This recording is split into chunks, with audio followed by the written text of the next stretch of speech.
Well, the sand quarry had a good run, but unfortunately, it has crashed. So the time lapse that you just saw was about 20 hours of it running. So we had a really good run there. We stabilized it from the last episode where we saw it run for only a few hours before I started having issues. Managed to figure everything out there, got it running again, and now something has happened. These two sides are out of sync, so this flying machine landed in the wrong spot and will never take off again. I'm not sure exactly what happened here. I've checked it over, and there's no random blocks or anything like that it ran into. I've checked it over thoroughly. I am certain it's not something simple like I missed a block and it ran into a block or anything like that. So I'm not sure what happened. I do have a backup, but unfortunately this happens in the backup too. So somehow whatever problem was caused here is cooked into my backup as well. So we're kind of stuck. But for the most part, I think that's fine. I think this was inevitable at some point in time. And it was kind of stressful having to back up every time I wanted to run this machine and not being able to run it overnight and having to watch it very carefully. This was an awesome machine. I'm very glad I built it. I think it's really cool. I think it demonstrated a lot of really cool things, the most of which is that they should give us renewable sand. But I digress. But I think I'm done. I think I'm happy with where we got with this machine. Ran for 20 hours, and we ended up getting nearly 4 double chests of sand. So if we come down over here, and we'll look at the area that it left behind too, which is also a very cool thing that happened. So if we come over to our shulker box sorters here, we got we're almost there. This is one side. The other side is have almost exactly the same amount in here. And so we can also see the world. So, by the way, that's like 350 probably thousand sand. Decent. I was hoping to get at least 500,000 and then hoping to at least keep the machine running, but we are where we are, and we'll move on from that. So this is what the sand quarry does. It pushes everything in the world up 3 blocks. So we've got this gap right here of 3 blocks where it's just everything's just been pushed up. And it's pretty cool. If there weren't a mob switch on right now, this would be a total mob farm there. And we can see over here, we had a river where you can see the river is down below the gap, but all the water got removed from the section above. So all the water's gone up here, but the water is still down there. We see some clay on the edge and stuff like that. One of my favorite parts of this whole thing, let me go get some rockets real quick. One of my favorite sections of this whole thing is this right here, where it was another biome. This is the savanna biome or whatever. And you can see all the trees are still intact, but all the leaves got stripped off them. And I think this is fun. It kind of looks like a wasteland or something like that. You can also see over here in the border between the two biomes, you can see this cliff edge. That is because there was sand here, and all the sand got stripped out and all the sandstone below, which, by the way, we can come through. This is all haste mineable. Like, we don't need a beacon or anything like this. This is instant speed mining. And so this is a really useful source to get tons and tons of sandstone. So I know Asta is excited about that, and I will probably come and grab some myself. So definitely has been a fairly useful sand quarry, even if we didn't get to use it for as long as I would have liked. 350,000 sand is pretty decent. It'll last us a good long while. And then when we do run out of that, we will look into alternatives. We will probably, if Mojang hasn't already given us renewable sand, then we will probably use carpet mod with husk dropping sand and spawning in temples and make a sand farm that way, because I think that'll be a cool and interesting type of farm rather than just duping it, which isn't quite as interesting. I think a farm like that could be fun to build. If you're wondering, by the way, no, I do not believe that it was lightning that broke this flying machine here. I was using this setup right here that somebody sent me in my Discord, and this actually works pretty well. All I got to do is click on the bed, and it'll move out a sea lantern for me to land on, and then it'll push it out of the way. So I will always be pointing at the bed. So while I was AFK, I was just holding down my right click button. So I was always sleeping. So this was a pretty effective way to make sure that lightning never struck. So I don't think that was the problem. It's possible that I missed a night or something else happened and it got struck by lightning, but it seems pretty unlikely. All right, so now we've got about 350,000 sand here. So I'm going to start hauling all this back. Now, this is a lot of sand, but it's not going to last forever, obviously. I've already used 500,000 sand on this server, but it will last us a decent amount of time. but there are 3 of us on the server now, so it might not last a super long time.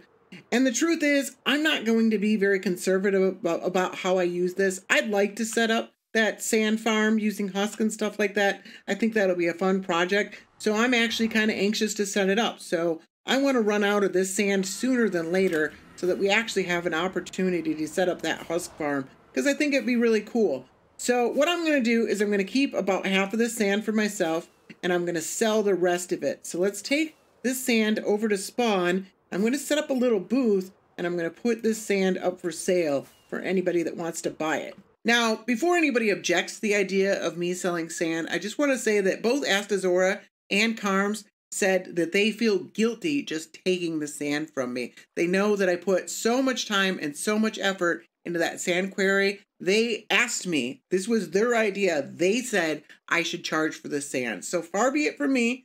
I think it's actually a pretty good idea. I get a little bit back in return. I think I've set a pretty fair price. I'm flexible on it if they don't think it's too fair, but I think it's a reasonable price, and I get a little bit of netherite on the side. I think it's pretty much win-win. So here we have the little shop that I came up with, and I was originally just going to do just the booth right here, but I thought it'd be nice to have a more atmospheric element, something that might match up with a house over there. That's the house that I built back in episode 2, and we've decided we want to keep that, so maybe we'll like build some more houses in a row or stuff like that, or other people can build shops. Or I thought it'd be nice to have something where it's more than just a shop. It's like a shop that somebody can like live upstairs in a tiny little apartment with no furniture. I might come back and add furniture, but it is a tiny little apartment. There is a downstairs as well, but it's like there's no stairs inside the building, so this is more like an additional part of the shop. I've got a little bit of extra inventory back here, but I think it's a pretty nice shop. I like what I came up with.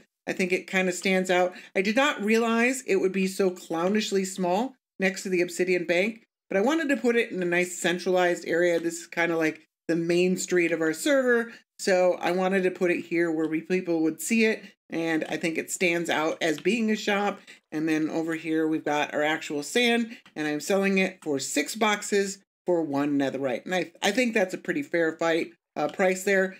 What I did was I looked up how fast you can get netherite, and it seems like even the slower version should get you at least 20 ancient debris per hour. So that's 5 netherite per hour. So it takes you about 12 minutes to get 1 netherite. Whereas sand, you can mine about 5 to 12 shulker boxes per hour. It depends on how fast you are and everything like that. So this is about 12 minutes of netherite, and that's on the low end. That's at the slowest possible netherite. You should be able to push closer to 40 netherite ancient debris per hour in exchange for a half an hour worth of digging sand. So I think that's a pretty good trade. And like I said, I'm pretty flexible on that if people don't think that's fair. But I do think that's pretty fair. And so that should get me 18 netherite. So 2 blocks of netherite from all this sand right there. And we got a little bit more in the back, and we might sell more if it's popular. And then, like I said, eventually we will move on to the farm. So one last addition that I'd like to add to this is I'd like to put a villager back here that's manning the shop. And so I've got one already in the nether, and so I just need to push him through a portal, and then we can get him right here into the shop. So let's go take care of that. So I saved these guys here before Asta blew up my trading hall. I got 3 villagers out into the nether, and they've just been hanging out here in boats. And this is so that I can come here and set up a breeder at someplace else at some point in the future. But I only need 2 of them to set up a breeder. So this one over here, there's our spawn portal right over there. So I just need to take him over to the spawn portal. I've already set up a portal on the other side that's inside the house. So I should just be able to take him over to that portal, release him from the boat, and it should just teleport him right into that house. All right, here we go. Let's go see what we got over on the other side. I do need to get out of the house without letting him out. So, oh, I forgot to break this portal first. Did he still end up... The boat end up over there. Is he over here? I forgot to break that portal first. I hope I didn't lose that villager. That would be very unfortunate. Wonder what happened to him. Oh, he wandered into the house because there's a grinding table right there. So let's get him back into the boat. Try it on the carpet. There we go. Can I get through this door? Should be able to. Oh, there we go. All right, let's try and send him over there. This isn't exactly as smoothly as I want it to go, but it should do the trick. All right, I've got him trapped over in this little corner over here, so I should be able to release him. And then there's some cauldrons over there in the corner there. Yep, he should be immediately attracted to the cauldrons, and then we can just block off this doorway like that. And I think I'll actually pick those at a workstation. I was looking at what skin I wanted them to have to what looks the most like a shopkeeper, and I actually decided that leather worker was kind of the best. And coincidentally, I already had cauldrons sitting right here for these little potted bushes here. So yeah, that ended up working out pretty well. So that attracted him in here, and now he's trapped. This door is kind of just for show. I want him to stay out here basically all the time. So there we go. We got ourselves a nice little shop. Hey there, mister. So I spent a good part of the week AFKing that sand quarry, so I haven't had a lot of time to do much else, but I have been able to spend some time in creative, setting up a design. I've been talking about tearing down this building for quite some time and replacing it with a runway, and I actually did that in a stream last week. We had a lot of fun, and Carms helped me with some of the details, and we came up with a really nice runway to replace this building right here. So I'm going to tear down this building and let's build ourselves a new runway. So a little bit of story time. I assume most people realize already, but the blowing up of my trading hall was actually something that Astazora and I planned together. So it started when I had an idea for that instant missile, and Astazora decided he didn't like his house anymore. He didn't want it. He wanted to replace it with something else eventually. And he really wanted me to set up the instant missile and blow up his house. And it took me a couple weeks to get around to it. And he was bothering me. He's really excited to have me blow up his house with that instant missile. So eventually I got around to doing it. And I think that was a pretty fun thing. And then eventually I decided that because we set up the trading hall in the end, that I no longer wanted my my trading hall here in my base. And so we decided to blow that up. And we are also going to blow up this building right here because this was another building that I decided I no longer needed. And so we were going to blow that up. But I was looking at it and we realized that there is an awful lot of cyan terracotta and redstone blocks, especially. There are all kinds of redstone blocks. I think it's over a shulker box of redstone blocks in this build. Those are still both very valuable resources to us. And also when I was doing my testing, I realized that any blocks with rails on them basically didn't blow up for some reason. I don't know why it is that way, but they have basically infinite blast resistance. So none of the blocks, which almost all of the blocks in this build have rails on them. So a lot of this wasn't blowing up. So I'd have to go through and remove all the rails in the entire build, which kind of defeats the purpose.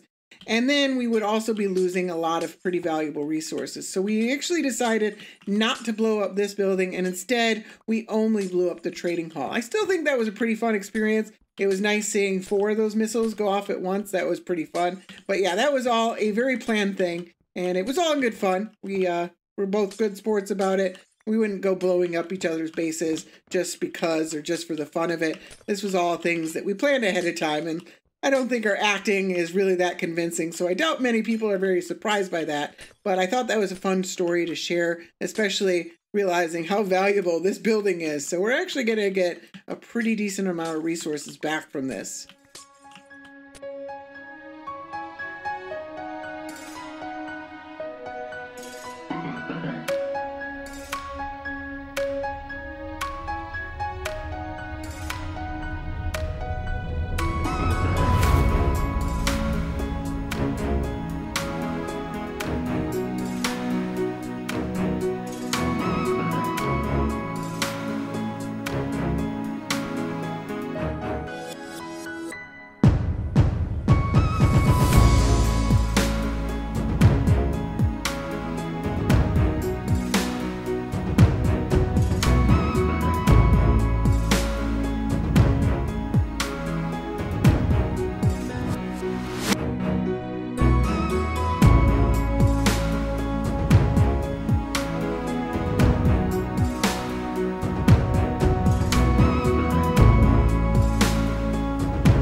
And there we go. We've got ourselves a runway.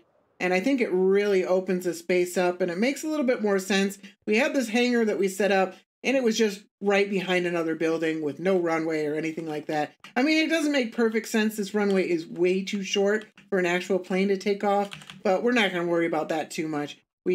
What I really didn't like was I set up this hangar. I really like how this hangar turned out. I think it's a really nice looking building, and it was hiding behind another building. And that other building was kind of a mediocre building. It was all right, but you know, I mean, it just wasn't as attractive as some of the other buildings on the island.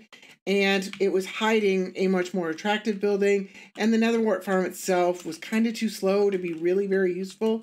So I'm happy to have opened up that space. We've got a nice aesthetic part of the island. There's no really function to this. It's just mostly just for looks. But I think it really gives a nice fresh look to the island. I'm really happy with how this turned out. And we've got ourselves a new plane. I got a Cessna plane that I designed here. So this is a private jet that I've got now on top of my prop plane over there. So it now makes sense that this is how people might get on or off the island.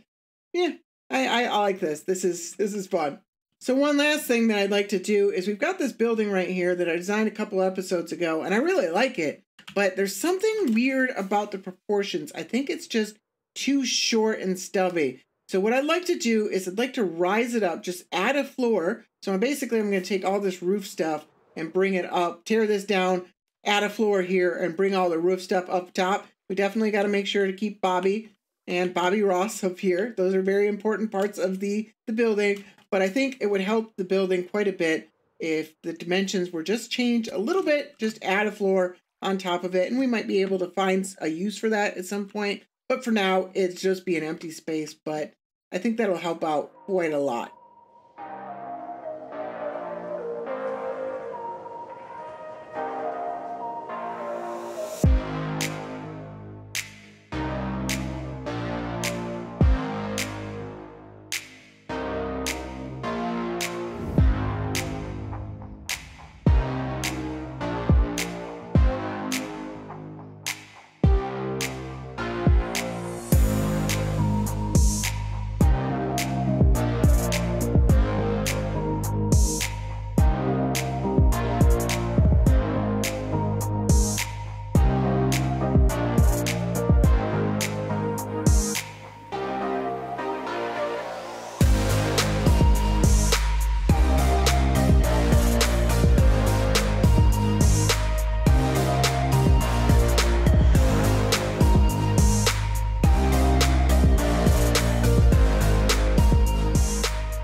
Yeah, I think that's actually a really big improvement there. Just something about the old proportions just didn't work for me. I think this works a whole lot better. There's still some details that I need to add. I didn't add any porch furniture here, and there's no details on the inside.